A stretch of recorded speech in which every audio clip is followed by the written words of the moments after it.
नमस्कार, आप देख रहे हैं जौनपुर टुडे। मैं हूं शुभम अग्रहरी। साथियों, जैसा आप सभी को पता है कि कल भारतीय सेना के द्वारा ऑपरेशन सिंदूर के तहत पहलगाम घटना का बदला लिया गया। ऐसे में अब पूरे देश में जश्न मनाया जा रहा है और कहा जा रहा है कि पहलगाम घटना का बदला ले लिया गया है। और इसी प्रकरण पर बातचीत करने के लिए हमारे साथ मौजूद हैं गौरव भैया। गौरव भैया समाज सेवी के रूप में जाने जाते हैं। आज इनसे इसी बात पर चर्चा करेंगे कि क्या पहलगाम घटना का बदला पूरा हो चुका है या फिर सरकार इस पर आगे भी अब बढ़ सकती है। गौरव भैया, सबसे पहले तो आपको बहुत-बहुत धन्यवाद समय देने के लिए। धन्यवाद, धन्यवाद। भैया, क्या कहना चाहेंगे, पहलगाम घटना का बदला हो चुका है? बिल्कुल, शुरुआत जो हुई हमारे सेना के द्वारा, जी। वो बहुत बढ़िया शुरुआत है। ये शुरुआत तब तक चलनी चाहिए या ये ऑपरेशन प्रक्रिया, ये ऑपरेशन तब तक चलना चाहिए, जब तक पाकिस्तान के एक-एक आतंकी नेस्तनाबूद ना हो जाए, मिट्टी में ना मिला दिया जाए, तब तक चलना चाहिए। अच्छा, इस ऑपरेशन का नाम ऑपरेशन सिंदूर रखा गया। इसके पीछे क्या आप समझ सकते हैं, इसके पीछे क्या सोच रहा होगा? ये भावनात्मक जुड़ाव है एक तरीके से, कि जिस तरीके से हमारे देश के महिलाओं के साथ वहाँ बर्बरतापूर्व उनके बर्बरतापूर्वक बर्बरतापूर्व हत्या की गई, उनके सिंदूर की, उनका सिंदूर मिटाया गया उनसे था। सिंदूर मिटाया गया, उनके चीज़ों को कि आप बाली उतार दीजिए, आप नथ उतार दीजिए, हाँ। आप सिंदूर पोंछ लीजिए। तो ये उसी मानसिकता को मजबूत करने के लिए कि जिस तरीके से लोगों ने वहाँ पर इस घटना को अंजाम दिया कि आपका सिंदूर मिटा दिया गया और सिंदूर पोंछने के लिए कहा गया।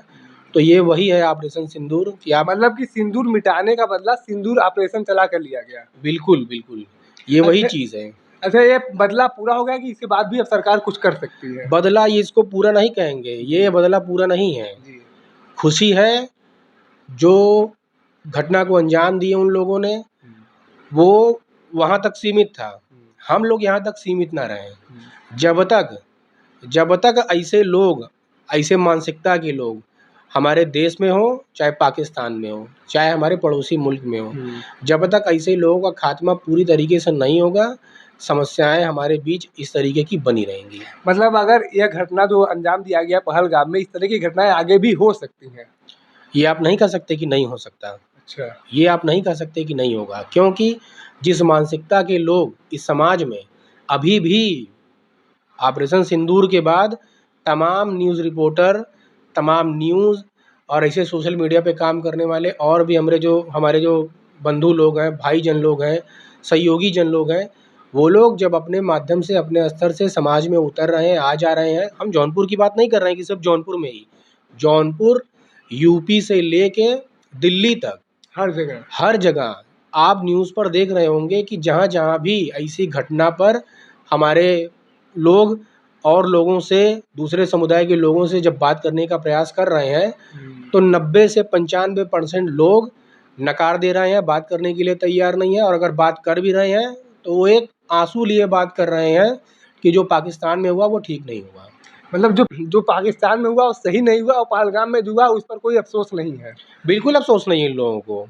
कुछ गिने-चुने लोग आपको मिल जाएँगे, जो इस बात की निंदा करते नज़र आएँगे कि पहलगाम में जो घटना हुई, वो ठीक नहीं हुई, उसका बदला हिंदुस्तान को लेना चाहिए, और हिंदुस्तान अगर बदला ले रहा है तो तकलीफ़ क्यों हो रही है? ये प्रश्न चिन्ह है कि तकलीफ़ आखिर हो क्यों रही है? आप हिंदुस्तान में हैं, हिंदुस्तान की रोटी खा रहे हैं, हिंदुस्तान का नमक खा रहे हैं, और यहीं आपका जो भी संप्रदाय है, आप अपने संप्रदाय के तहत अपने पूजा आराधना को विधि पूर्वक कर भी रहे हैं, और सरकार उसका समर्थन भी करती है कि भाई आप नमाज़ पढ़िए, आप जो भी आपका जो पद्धति है आप उसको करिए, लेकिन ऐसे लोग, हाँ, देश के साथ खड़े रहिए। ऐसी स्थिति में देश के साथ खड़े रहिए जब बात देश के ऊपर आए। धर्म अपनी जगह है, समाज अपनी जगह है, लेकिन जब बात देश की आती है, तो जो भी विपक्षी दल के नेता हों, चाहे समाज के हों, चाहे धर्म के लोग हों, वो किसी भी क्षेत्र से संबंध रखते हो, मुझे उससे कोई दिक्कत नहीं है। लेकिन जब बात देश की बात आ जाए, तो आप किसी भी हाल में देश का साथ दीजिए, ना कि ऐसा कोई बात, काम, व्यवहार कीजिए जो देश के विरोध में, आपके एक भी भाषा में नज़र आए कि आप देश के विरोध में जा रहे हैं। अच्छा, सरकार को अब आगे बढ़ना चाहिए इस घटना के बाद, जो सिंदूर ऑपरेशन को दिया गया अंजाम, इसके बाद भी आगे बढ़ना चाहिए अब? बिल्कुल आगे बढ़ना चाहिए। ये ऐसी बात थोड़ी है कि हमारा बदला पूरा हो गया। मेरी अपनी जो मानसिकता है उसको तो ये है कि 26 लोग को मारे हैं ना। और तरीका क्या था समाज जानता है, दुनिया जानती है, अब बताने की ज़रूरत नहीं है उसको।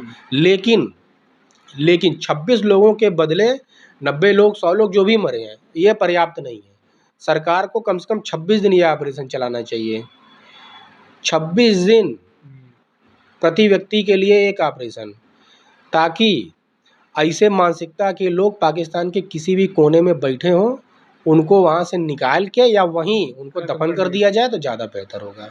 ऐसे में होना क्या चाहिए? एक देश के अंदर एक तो प्रभाव बन गया कि सरकार ने बदला ले लिया। अब वर्तमान समय में पाकिस्तान कह रहा है कि हम इसका बदला लेंगे अगर भारत रुकता नहीं है तो पाकिस्तान बदला लेगा तो इसमें फिर हमारा घाटा होगा। अब घाटा मुनाफा अपनी जगह है। अगर बात घाटे की है, बात अगर समस्या की है या बदला लेने की है पाकिस्तान की ओर से या हिंदुस्तान की ओर से जो चीज़ें चल रही हैं, पाकिस्तान अपना चेहरा कितनी बार कहाँ-कहाँ छुपाएगा, कहाँ-कहाँ ढकेगा और किन-किन लोगों के आड़ में चलेगा वो, किन-किन लोगों की आड़ में चलेगा, कैसी-कैसी चाल चलेगा। ये जो भेड़िया का रूप धरे ये लोग चल रहे हैं ना, ये लोग जब तक पूरी तरीके से ख़त्म नहीं किए जाएंगे तब तक ये इनका जो व्यवहार आ रहा है इनका बार-बार ना कि हम भी हमला करेंगे, हम भी जवाब देंगे पाकिस्तान को। तो पाकिस्तान काहे उसमें चिंता कर रहा है? मारे तो आतंकी गए हैं, सिविलियंस तो मारा ना गया। कोई सिविलियंस मारा जाता तो बात समझ में आ रही थी कि चलो सिविलियंस मारा गया है, समस्या हो सकती है। मारे तो आतंकी गए हैं, तकलीफ सिविलियंस को हो रही है, अब वो हमला करेंगे तो तुम हमला करोगे भैया, तो ऐसा थोड़ी कि हम लोग बैठे हैं या हम लोग बैठे रहेंगे, ऐसा बिल्कुल नहीं है। और चेतावनी भी नहीं दिया जाएगा इस बार। हमको जहाँ तक लगता है इस बार चेतावनी भी नहीं दी जाएगी। क्यों चेतावनी नहीं दी जाएगी? क्योंकि मोदी जी पूरी तरीके से 1 नहीं, 2 नहीं, 3 नहीं, तमाम लोग इस तरीके की बात करते हुए नज़र आए। हमारे बहुत से दोस्त यार हैं, परिचित हैं, समाज में उठना बैठना आना-जाना, बातचीत सुनते हैं तो बात के दौरान मिलता है, आखिर कब लेंगे मोदी बदला? इतना मीटिंग कर रहे हैं, इतना बैठक कर रहे हैं, ये कर रहे हैं, वो कर रहे हैं, अभी तक बदला नहीं लिए, ले लिए बदला। अब उनको तकलीफ भी हो रही है, जो ये बतियाते नज़र आ रहे थे कि बदला कब लेंगे। ये अजय राय जिस तरीके से सेना कांग्रेस नेता बनारस के जिस तरीके से बयानबाजी किए हैं, वो जो एक तो राफेल पर नींबू लटका के ये बहुत कायरता वाली भाषा और हरकत है। इस तरीके की भाषा और इस तरीके का व्यवहार आप अपने आप को बताते हैं कि आप जननेता हैं, जनसेवक हैं, और इस तरीके से आप इस तरीके से देश के सेना के ऊपर और देश के व्यवस्था के ऊपर इस तरीके से आप सवाल खड़ा कर रहे हैं। ये शर्म आनी चाहिए ऐसे लोगों को जो किसी भी संगठन से संबंध रखते हों। अच्छा, पाकिस्तान भारत के सामने युद्ध में टिक सकता है? पाकिस्तान कहाँ टिकेगा? अच्छा, हमको एक बात ये नहीं समझ में आ रहा है भाई, हो सकता है मेरी समझ वहाँ तक ना हो कि आखिर ऐसा है क्या, ऐसी क्या ज़रूरत है जो पाकिस्तान ही पूरी कर पा रहा है हिंदुस्तान की? ये मुझे नहीं समझ में आता कि ऐसी क्या ज़रूरत है जो पाकिस्तान ही पूरी कर सकता है हिंदुस्तान की, और अगर वो पूरा नहीं करेगा तो हिंदुस्तान का कुछ टेढ़ा हो जाएगा या कुछ 19-20 हो जाएगा, ऐसा तो कुछ है नहीं। तो ऐसे लोगों के साथ किसी भी तरीके की व्यवहार रखने की कोई ज़रूरत नहीं है। क्या नुकसान पहुंचा पाएंगे ये लोग के खाए के ना आठत, एक मीटिंग बना के 4 मीटिंग खाए वाले साले, ये हमसे का लड़ी हैं और का बतियाई हैं। बोल रहे हैं हमारे मेजर गौरव आर्या कि साले मैं तुम्हारा बाप हूँ, तुम साले कुछ नहीं कर सकते, कुछ नहीं कर पाओगे, और ये सही बात है। ऐसा नहीं है, नहीं टिक पाएगा भाई। घटना भाई, अगर ये युद्ध बढ़ता है आगे, सामने से प्रहार करते हैं हमारे ऊपर, तो ऐसा तो है नहीं कि हम लोग बैठ के इंतजार करें कि भैया तू मारो हम मार खा ले भाई, ऐसा बिल्कुल नहीं है। सेना तैयार है, व्यवस्था तैयार है। किसी भी तरीके से अगर किसी ने कोई भी ऐसी हरकत करने की कोशिश की जो हिंदुस्तान के हित में नहीं है, वो पाकिस्तानी जान ले कि वो अपनी उल्टी गुमती सुई कर देगा। तो साथियों, जैसा आप सभी लोगों ने देखा कि गौरव भैया ने अपनी बात को बड़ी बेबाकी से कहा है। बाकी ऑपरेशन सिंदूर को लेकर आपके पास कोई जानकारी है तो आप कमेंट बॉक्स में लिख सकते हैं। धन्यवाद।